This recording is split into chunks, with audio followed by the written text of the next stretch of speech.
Hey dude, what are you playing? Oh hey, just Hellblade Senua's Sacrifice?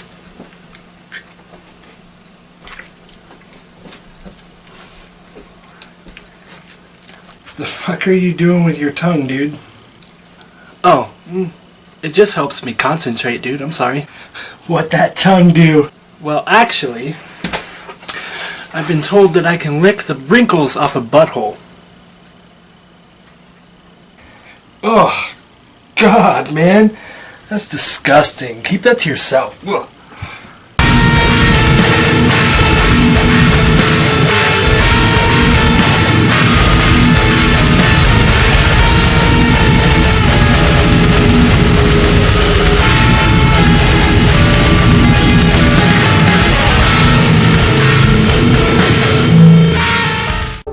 To leave her past behind and become a warrior in Dillion's clan. Go back.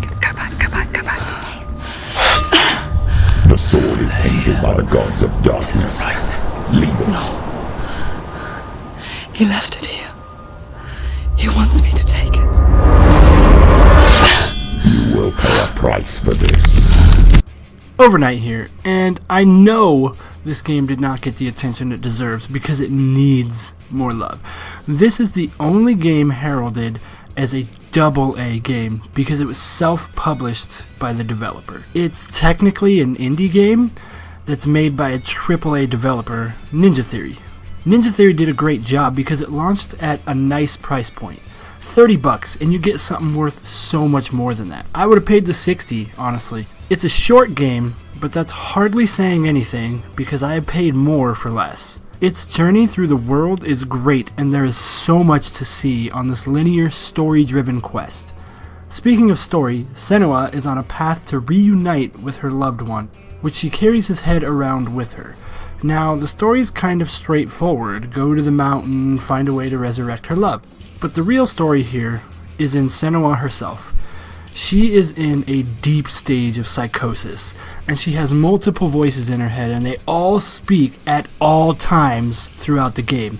And I highly recommend wearing a headset, as it just enhances the immersion, and you get the chance to hear all of the voices going on. It's really hard to block out, and it makes for such a great experience that isn't replicated in other games. With the deep mental illness Senua has, it's hard to tell what's real and what's not. That is one of the best things to experience because no other game has tackled mental illness quite like this before, or at least not one that I have played. The combat is generic and there is no upgrades to weapons or armor, but that's not the point of this game. It's about Senua, and honestly, that's all it needs. Now the reason to stay is to see what the fuck happens next, cause it's never certain what is to come. In one place you'll be killing gods, and in the next you'll be solving puzzles or just talking to yourself. The voice acting and motion capture is so well done, it's almost like watching a movie. Now, this game has its flaws, as does every game, and in no way am I saying it's the best game, but it's a damn good one. The wow factor and attention to detail is what makes it so good here, because there is no game like it anywhere. The puzzles are the same every time, and the combat is bland, as I outlined before, but there is fun to be had. Just invest in the tale to be told, and you won't want to come back to reality. The cool thing Ninja Theory did was consult actual psychotic patients and psychiatrists to see what exactly is going on in the people's heads so they can try to replicate it as best they can. I just hope Ninja Theory gets more attention because they do make some worthwhile stuff, albeit under the radar and flawed, but still great. It's just awesome to experience things virtually that I normally could not in reality. I had no idea what psychosis even was before this game, so of course I did a ton of research about it and read a lot. Any game that makes you want to learn about something outside of gaming is a great thing. Hopefully I will never have psychosis, and I wish them the best. But aside from that, I hope you give this gem a chance, as I have a feeling that you will enjoy what it has on offer. So, this game is just like this video. Short, sweet, and to the point.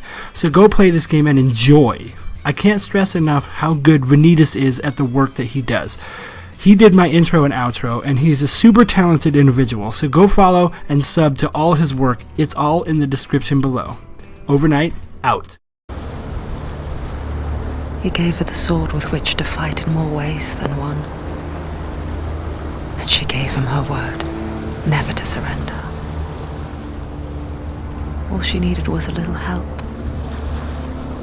a little hope.